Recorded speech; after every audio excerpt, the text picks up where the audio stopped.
Good morning बच्चों, कैसे हो आप सभी। आशा करती हूँ आप सभी बहुत ही अच्छे होंगे और आप अपनी पढ़ाई बहुत ही अच्छे से कर रहे होंगे। जो इस चैनल पे नया है वो कृपा करके चैनल को सब्सक्राइब करें, लाइक करें, शेयर करें, क्योंकि इसके ऊपर एजुकेशन वीडियो आती रहती हैं। अभी हम क्या कर रहे हैं, अभी हम कर रहे हैं क्लास 10th का चैप्टर थर्ड कर रहे हैं, pair of linear equation in two variable. ये हम पढ़ रहे हैं। इससे लास्ट क्लास में हमने सीखा था, क्लास में बेटा हम लोगों ने सीखा था सब्स्टिट्यूशन मेथड। क्या सीखा था? सब्स्टिट्यूशन मेथड, कैसे उसको सब्स्टिट्यूट किया जाता है। लेकिन उस एक्सरसाइज के कुछ क्वेश्चन बच गए थे। जो लास्ट वाला हमारा क्वेश्चन है, क्वेश्चन 3, उसके कुछ पार्ट बच गए थे। उसका हमने एक पार्ट किया था, अभी उसी को आगे हम कंटिन्यू करने वाले हैं। अभी इसका सेकंड पार्ट हम सबसे पहले बेटा इस क्वेश्चन का मैं मीनिंग समझाती हूँ आपको, उसके बाद हम करेंगे the larger of to supplementary angle. सबसे पहले बेटा आपको पता होना चाहिए सप्लीमेंट्री एंगल क्या होते हैं। सप्लीमेंट्री एंगल क्या होते हैं?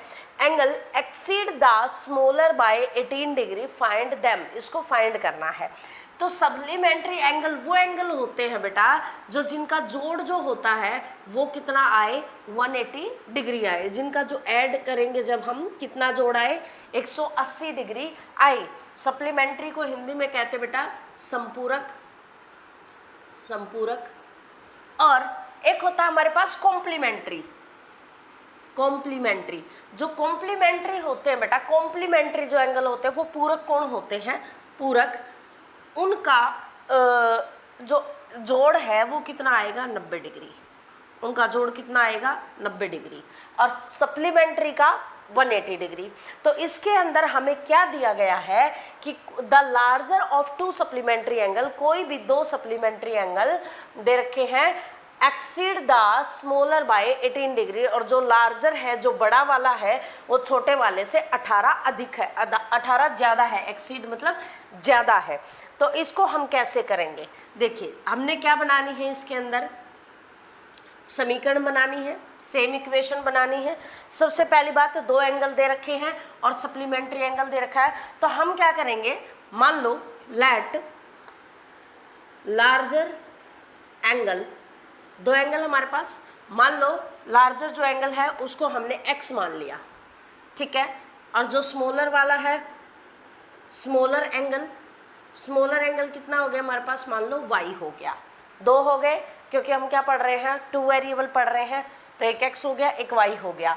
अब सप्लीमेंट्री एंगल दिया गया है दो का जोड़, तो x plus y is equal to 180 degree.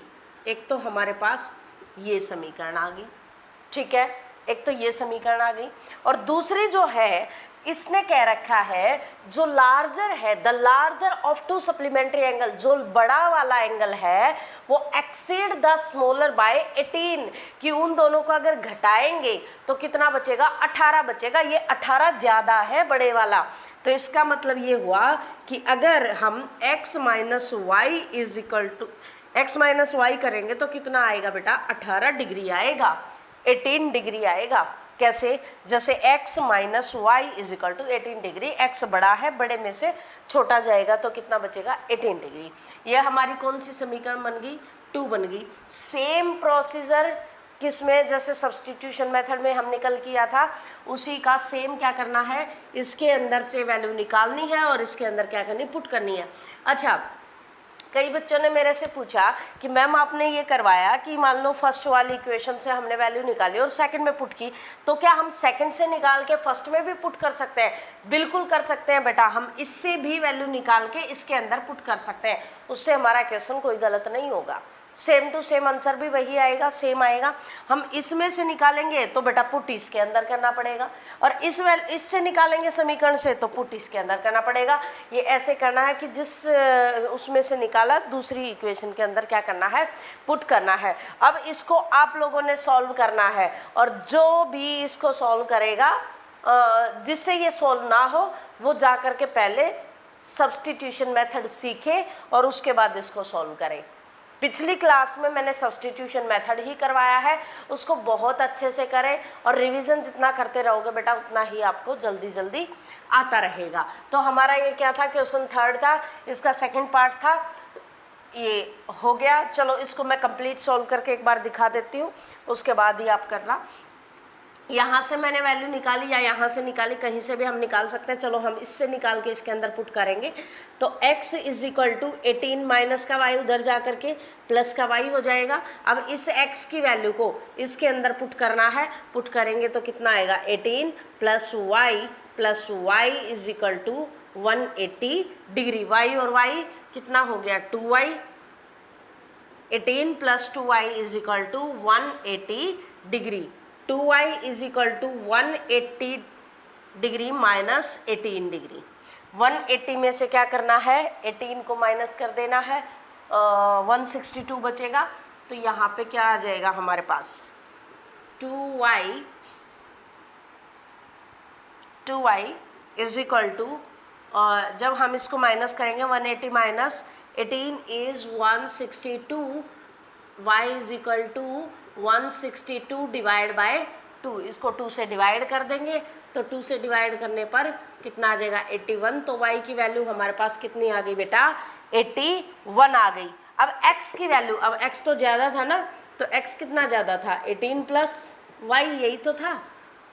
तो x is equal to 18 plus 81, 8 over 9 and 8 over 9 99 degree, ये आ गया। तो हमारी x और y की वैल्यू बेटा आ चुकी है। ये हमारे पास x की वैल्यू हो गई 99 डिग्री और ये हमारे पास y की वैल्यू हो गई। सो बहुत इजी है, बहुत इजी है ना। तो इसको थोड़ा सा रिवीजन करते रहना बेटा, बहुत ही जल्दी तुम निकाल पाओगे। चलो इससे आगे हम करते हैं इसी का क्वेश्चन थर्ड का थर्ड पार्ट करेंगे।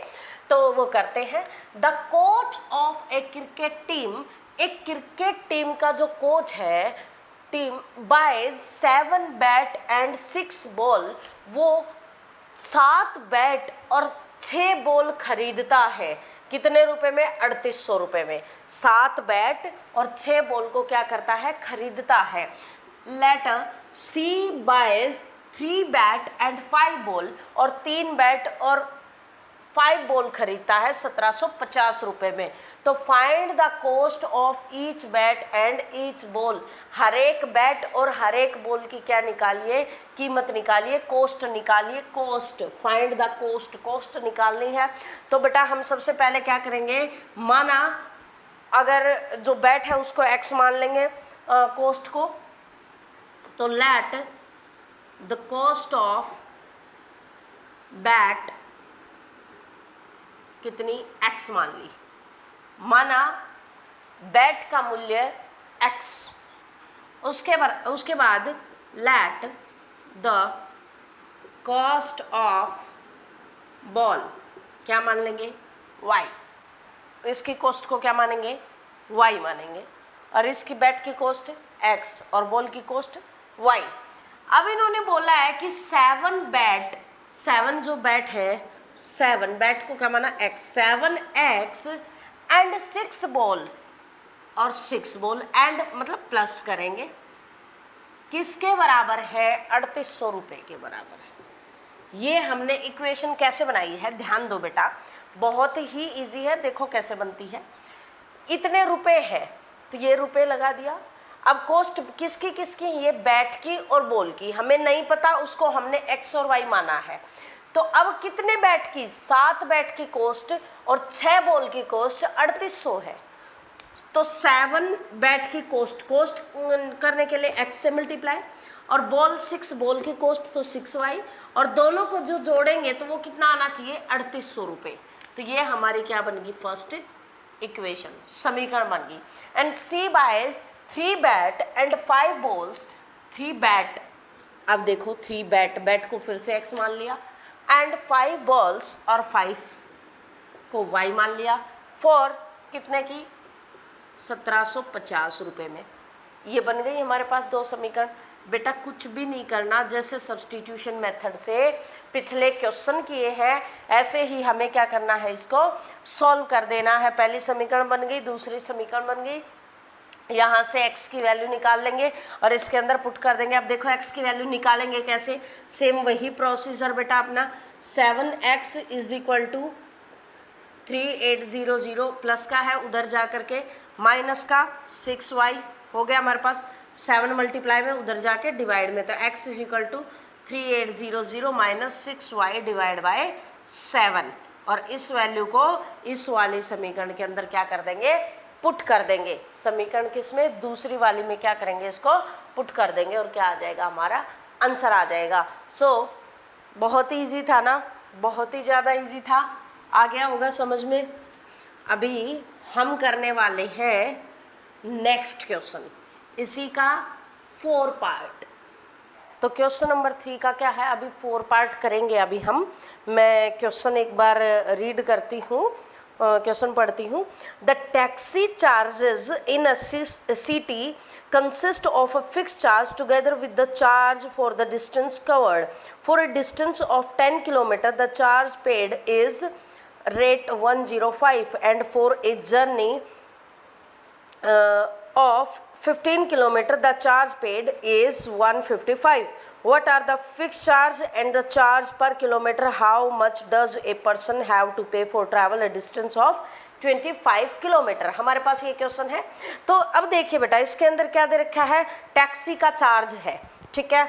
अभी देखो, इसने ये बोला है कि एक टैक्सी है और जब हम उसको मतलब बुक करते हैं तो अलग अलग प्रकार से पे लेती है, ठीक है। तो एक तो है उसका फिक्स चार्ज, कि मान लो टैक्सी के अंदर बैठे, आपने भी कई बार देखा होगा टैक्सी के अंदर, कभी भी ट्रैवल किया होगा, तो उसके अंदर ये रहता बेटा, जब हम कभी टैक्सी को बुक करते हैं तो जैसे चाहे थोड़ी सी दूर जाना हो, चाहे मतलब वहाँ तक का 20 या 30 रुपये उसके फिक्स होते हैं कि भाई 30 रुपये तो लगेंगे ही लगेंगे। उसके बाद पर किलोमीटर, अगर 1 किलोमीटर गई तो 10 रुपये एक्स्ट्रा, मतलब अगर 30 रुपये ले रहा तो 1 किलोमीटर और ज़्यादा गए तो 40 हो गए, उससे 1 किलोमीटर और ज़्यादा गए तो 50 हो गए। ये इस टाइप से होता है। तो जो मान लो फिक्स जो प्राइस है, फिक्स प्राइस जो तय कर रखा है पैसा फिक्स, मान लो वो x है, क्लियर।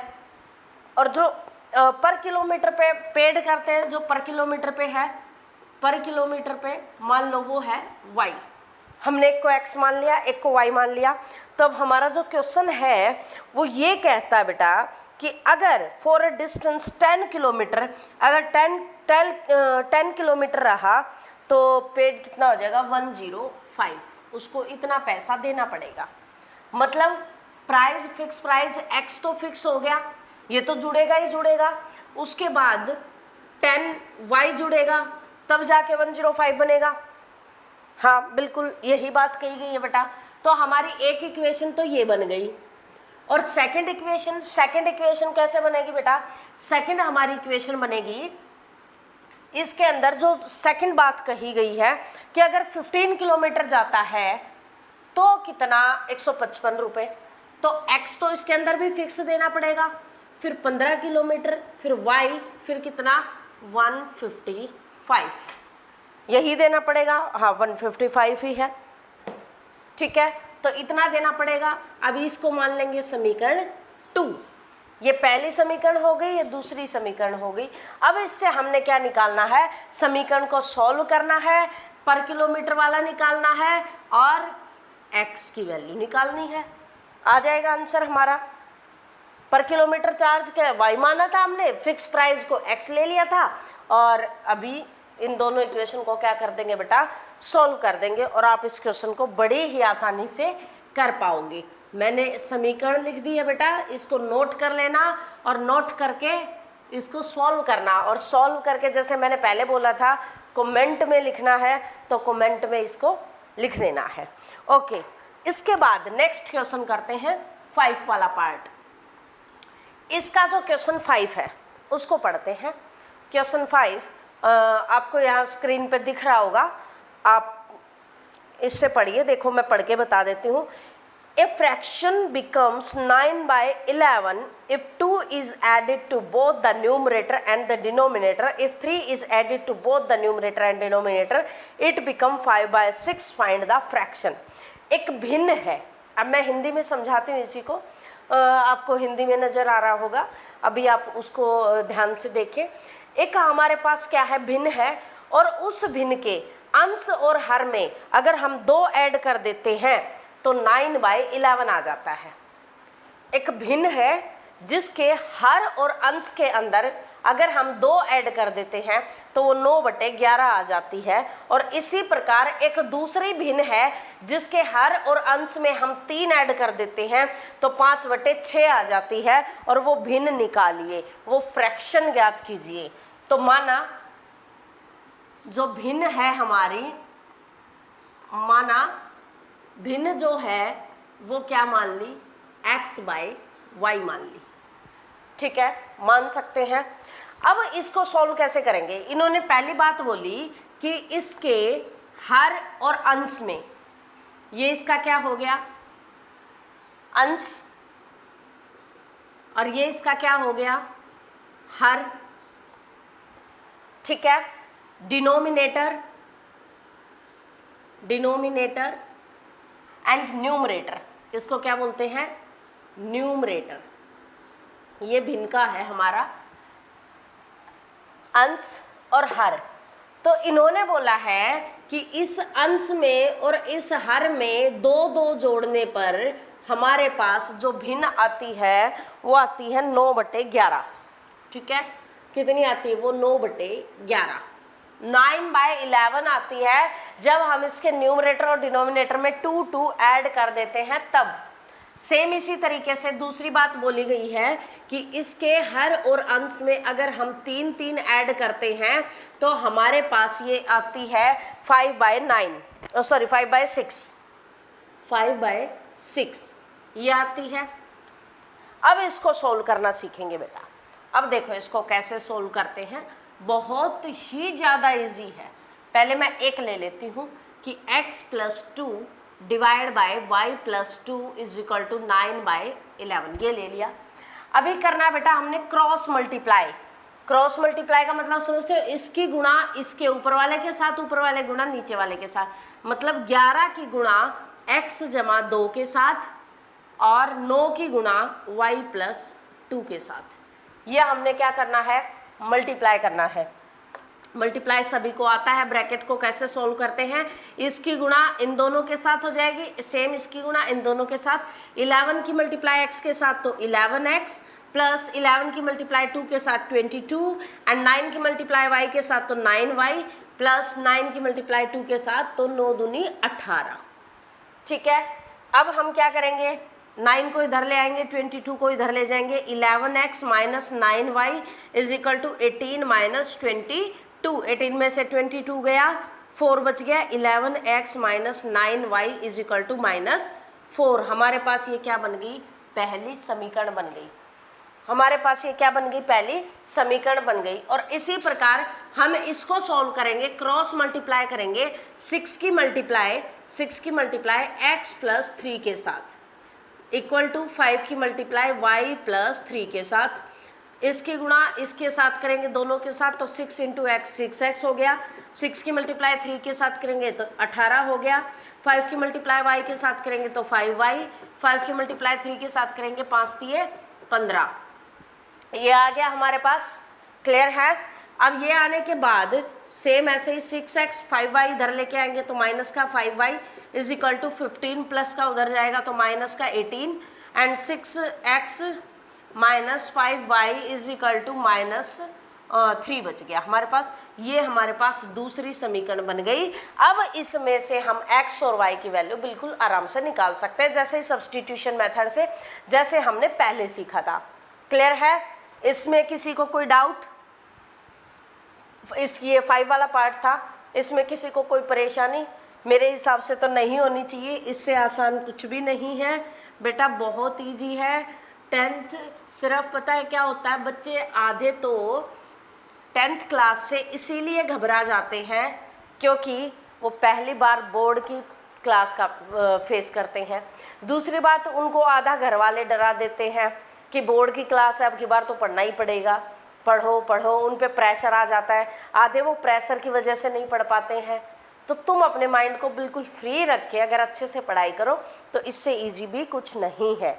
अब देखो इससे अगला नेक्स्ट क्वेश्चन बेटा, इसका 6 वाला पार्ट, इसका 6 पार्ट। ये क्वेश्चन थोड़े बड़े थे इसलिए मैंने स्क्रीन पे लाके इनको ऐसे रीड कर दिया। Clear? 5 years hence the age of Jacob will be 3 times that of his son। उसकी जैकोब है कोई, लेट इसकी जो जैकोब है उसकी एज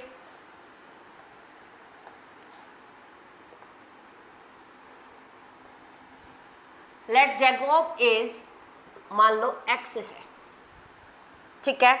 जैकोब की एज कितनी है? x है। और इस सन की एज कितनी हो गई? मान लो y है। इसकी एज x के बराबर है और इसकी एज y के बराबर है।